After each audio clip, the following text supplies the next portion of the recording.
Welcome to the first webinar from the Corporate Caterer. As always, we are joined by Michael Rossman, the founder of thecorporatecaterer.com, and today our topic is your menu. So, Michael, I'd like to start us off by asking you, what is different about a catering menu as opposed to a restaurant or a delivery menu? Thank you, Nathan. Thank you, everyone, for joining us today. It's really quite different. The food, uh, there'll be some parallels between the items on your catering menu and what you serve in your restaurant, but it's the pricing and the presentation and how it's served are quite different. The items are per person as opposed to per item. Also, generally everything comes with minimums, ordering minimums from the customer point of view, because you're serving and providing everything buffet style. Folks are not coming into your restaurant and ordering one of this and one of that. We're delivering food, and your customers will serve themselves as they come through.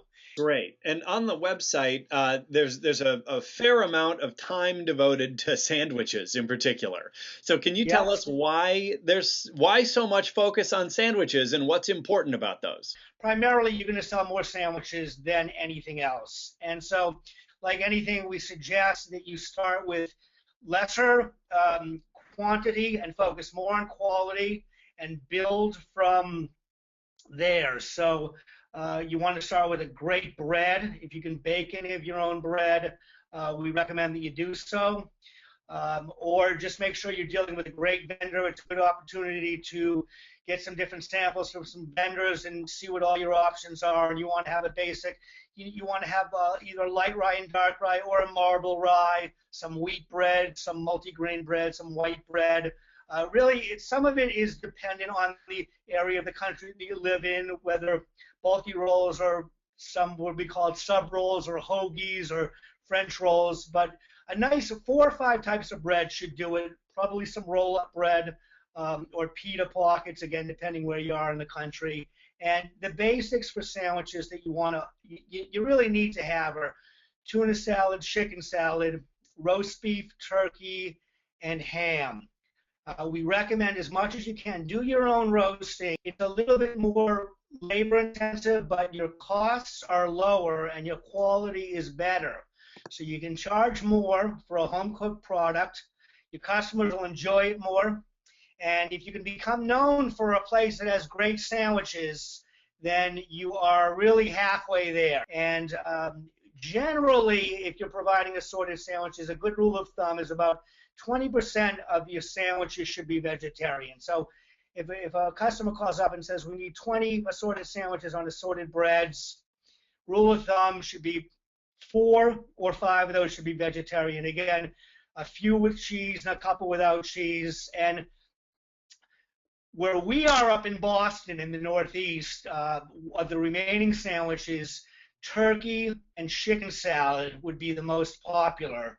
And then the tuna salad, the roast beef, and the ham would fall in line after that. So if a customer asks for 20 assorted sandwiches, we would tend to do 4 vegetarian and 4 or 5 turkey, 4 or 5 chicken salad, and then a few of roast beef, ham, and tuna salad to round out the 20 and have a nice variety of sandwiches on a good variety of breads. Part of the way that we have come to those divisions in particular is through a lot of trial and error, years and years of experience and testing. And this is actually previewing next month's content just a little bit about getting organized, because it's in establishing the systems to be able to get feedback from your customers that you learn these things about your area and about your client base.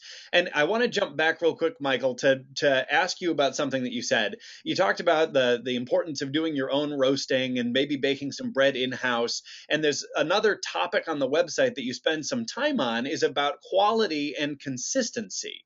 So can you tell us a little bit about, should we be shooting for top quality here? And what is it about consistency that we need to keep in mind? Sure. And these are really important topics that we stress throughout. And we'll start with consistency. The example that I use sometimes is whether McDonald's. And if you go into a McDonald's around the corner from where you live or work, or a McDonald's in Tokyo, and order a quarter pounder, it is going to be the same. It's going to be the same bread, the same condiments, the same meat. It's going to look and taste the same. And this is one of the reasons why they have been the most successful restaurant chain in the world. And you need to think of it the same for your own business. If company, ABC is ordering 20 assorted sandwiches on Monday, every Monday, you want that to be the same no matter who's making them, who's delivering it. Your customers need to know what they're going to get and anticipate what they're going to get and plan around that with no surprises. And some folks will say, don't we need variety within consistency? The answer is yes. We'll talk about that as well as we move along. But consistency is really important, and quality. So again, we say there's a little mantra here we go by, which is that this is a process, and you're not going to get it all right the first time, but to start smaller and grow. And you always, always, always want to think quality over quantity, so that you will be perceived by your customers as a place that sells, whether it's the best roast beef or the best chicken salad or the best Caesar salad. If you can be known for having the best of something, that could be a hook to getting your business, the first step to getting it to where you want to get it. Awesome, Michael. Thank you. And so we've got a couple of questions that have come in on chat now that I want to ask you. Sure. One person asked about minimums and how it's best to sort of figure out what your minimum order quantities should be. So let's start there. How should we be thinking about that?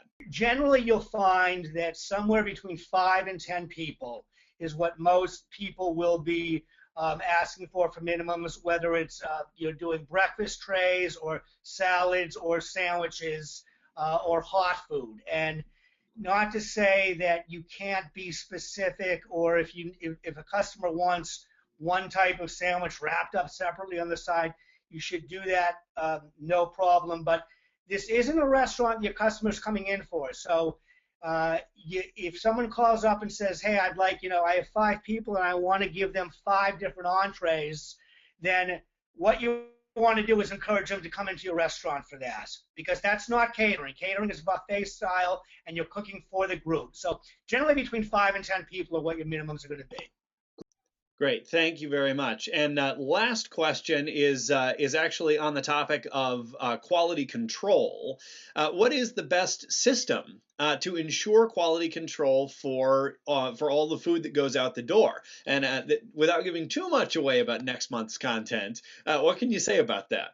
Sure. I think that something that is really important that can get away from people is you got to make sure that you're sampling your own food.